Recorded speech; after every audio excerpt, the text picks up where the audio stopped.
अगर आप हमारे चैनल पे नए हो तो चैनल को सब्सक्राइब करना ना भूलें और बेल आइकन पे क्लिक करें जिससे कि आप हमारी वीडियोस सबसे पहले देख सकेंगे।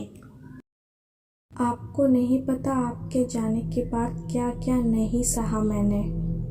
आपके माँ बाप जो आपके आगे इतना भला होने का नाटक करते हैं, वो दोनों राक्षस है।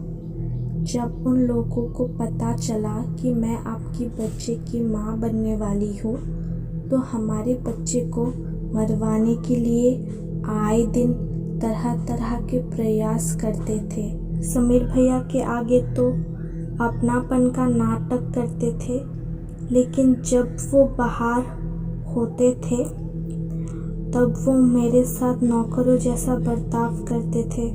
मुझे मेरे माँ पिता के पास भी नहीं जाने देते थे। वो लोग ही मिल जाते थे कभी कभी। दीपक भैया को भी बहाने से काम से निकाल दिया कि कहीं वो कुछ जान ना जाए। और आपके माँ बाप का साथ देती थी समीर भैया की पत्नी सिमरन। वो बड़े घराने की बेटी थी, इसलिए मुझे हमेशा छोटा होने का एहसास करवाती थी। लेकिन इन सब के बाद भी समीर भैया मेरा पूरा ध्यान रखते थे, मेरी समय में जांच करवाते थे। कुछ दिन तो सब ठीक चल रहा था, लेकिन कुछ दिन पता चला मेरे स्वास्थ्य ठीक नहीं है। इसका असर बच्चे पर पड़ रहा था। समीर भैया ने मेरे तरह तरह का उपचार करवाया। आपके माँ बाप उनकी पीठ पीछे होते ही मुझे गलत दवा देते। धीरे धीरे मुझे 9वां महीना भी लग गया। मेरी तबीयत और ख़राब होने लगी। तब आपके माँ बाप और सिमरन ने मुझे कहा कि एक बाबा आए हुए हैं, शायद उनके पास जाने से सब ठीक हो जाएगा। लेकिन मैंने जाने से मना कर दिया, क्योंकि कहीं ना कहीं मैं उनकी साजिश को बारे में जानने लगी। उन तीनों ने एक दिन समीर भैया को कोई ज़रूरी काम से बाहर भेज दिया। वो मुझे ऐसी हालात में छोड़कर जाना नहीं चाहते थे, लेकिन तीनों ने ऐसा जाल बिछा रखा था जिसके वजह से अनजान थे और उन्हें शहर जाना ही पड़ा। और जैसे वो लोग यही चाह रहे थे, तीनों ने हवेली के नौकरों को भी छुट्टी दे दी। ये सब देखकर मुझे बहुत डर लगने लगा था। मैं अपने कमरे में दरवाज़ा बंद करके बैठ गई थी। मुझे कुछ अनहोनी होने की आशंका हो रही थी। मुझे उस दिन आपकी कितनी याद आ रही थी। मैं सोच रही थी कि मैंने आपको क्यों बाहर जाने दिया। शायद आप साथ रहते तो ऐसा कुछ नहीं होता। कहते कहते नैना सिसकने लगी। ये सुनकर कबीर मानो पत्थर बन गया था। उसे काटो तो खून नहीं था, ऐसी हालात हो चुकी थी। नैना ने फिर बोलना शुरू किया। आपके माँ बाप और सिमरन तीनों कमरे के दरवाजे को ज़ोर ज़ोर से पीट रहे थे। मैं जानती थी कि हवेली में हम चारों के अलावा कोई नहीं था। अगर मैंने दरवाज़ा खोला तो कोई अनहोनी ज़रूर होने वाली थी। लेकिन उन तीनों ने मेरा मन में इतना डर भर दिया था कि मुझे दरवाज़ा खोलना ही पड़ा। जब मैंने दरवाज़ा खोला तो आपकी माँ ने मेरे बाल पकड़ मुझे बाहर खींचते हुए 2-3 तमाचे मेरे गाल पर जड़ दिए। मैं डर के मारे कांपने लगी।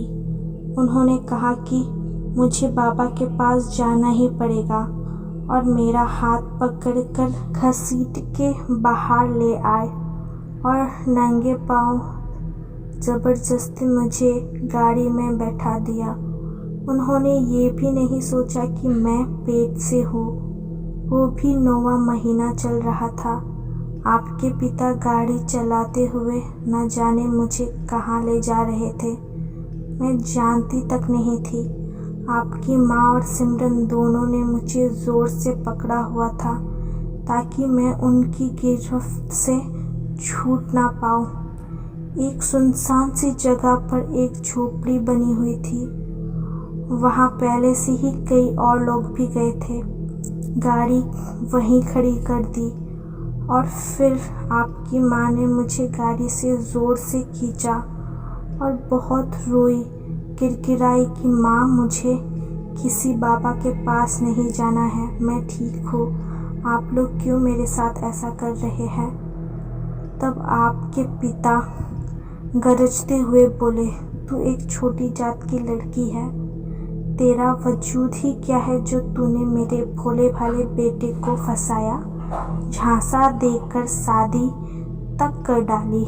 तुझे क्या लगता था कि मैं तैयार था अपने बेटे से तेरी शादी कराने के लिए?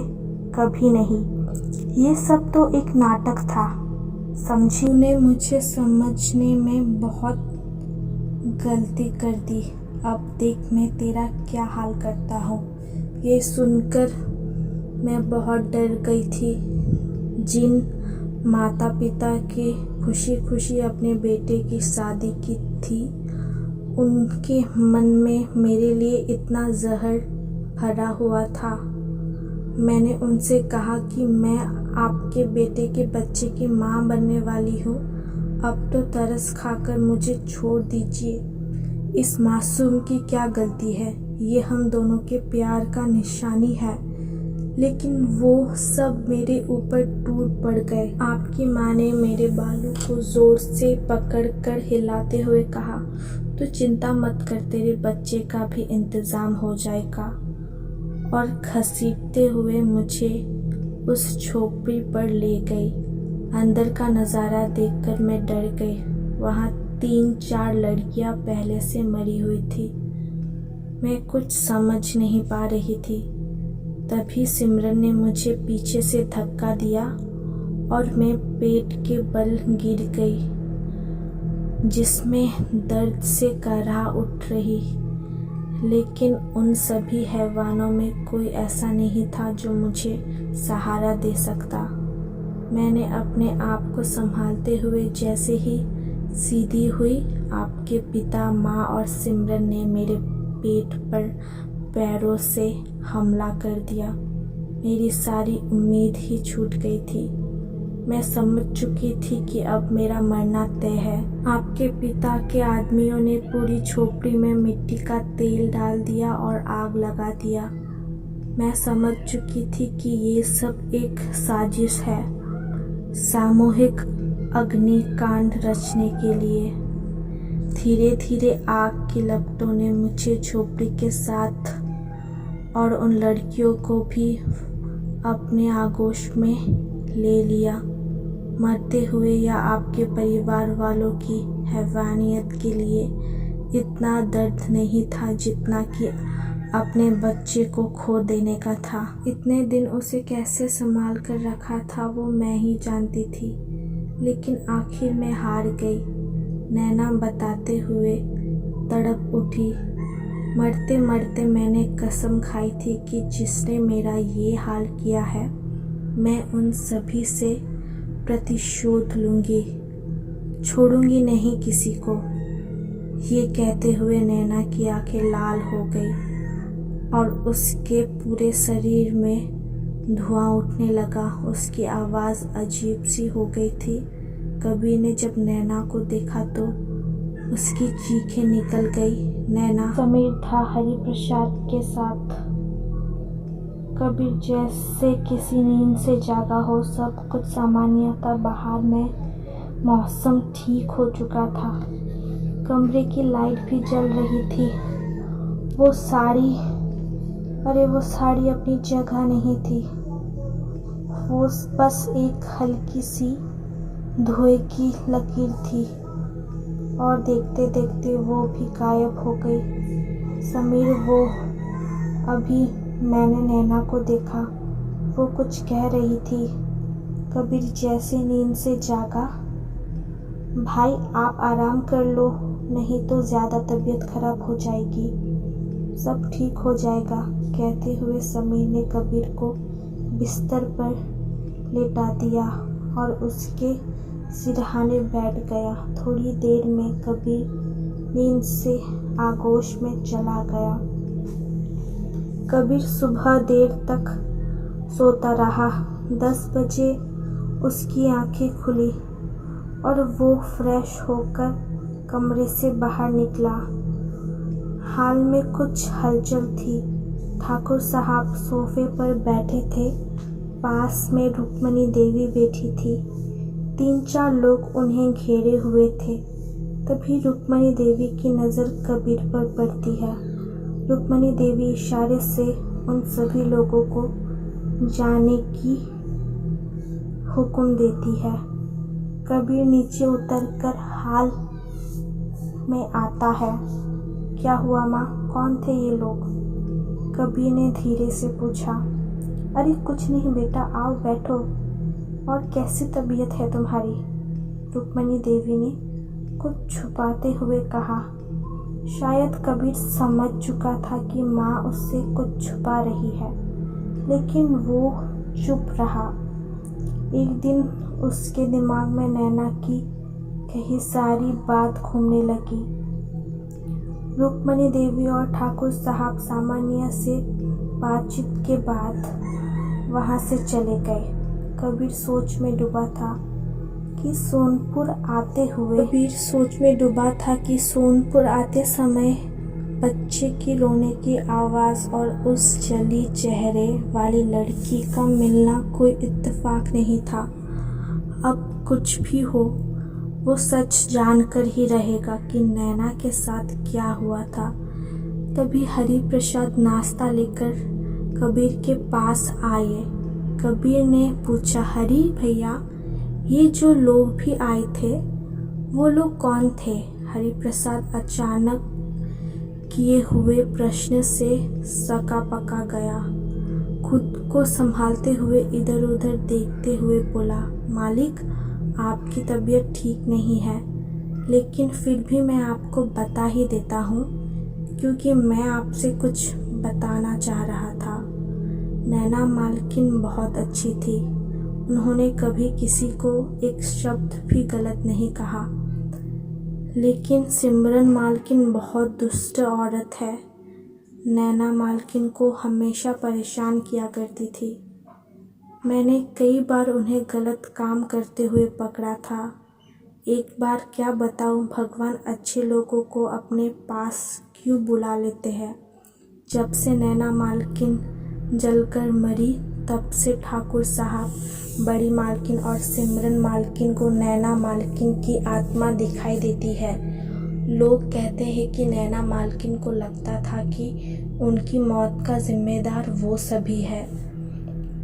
उनके जाने के बाद ये हवेली बहुत वीरान सी लगती है।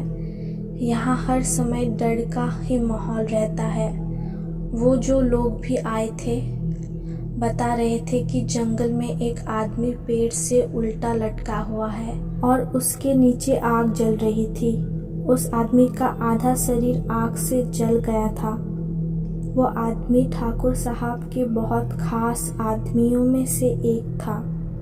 सभी को कहना है कि वो काम भी। क्या हुआ, चुप क्यों हो गए? बताओ सब क्या लगता है हरि भैया? मालिक, सबको लगता है कि ये काम नैना मालकिन की आत्मा का या उन लोगों की आत्मा का है जो अग्निकांड में मारे गए थे। डरते हुए हरि प्रसाद ने बताया। अच्छा तुम जाओ, कहते हुए कबीर चाय का प्याला उठाता है। उसे नैना के शब्द याद आते हैं कि वो सबसे प्रतिशोध लेगी, किसी को नहीं छोड़ेगी। तो क्या उसका प्रतिशोध शुरू हो गया है?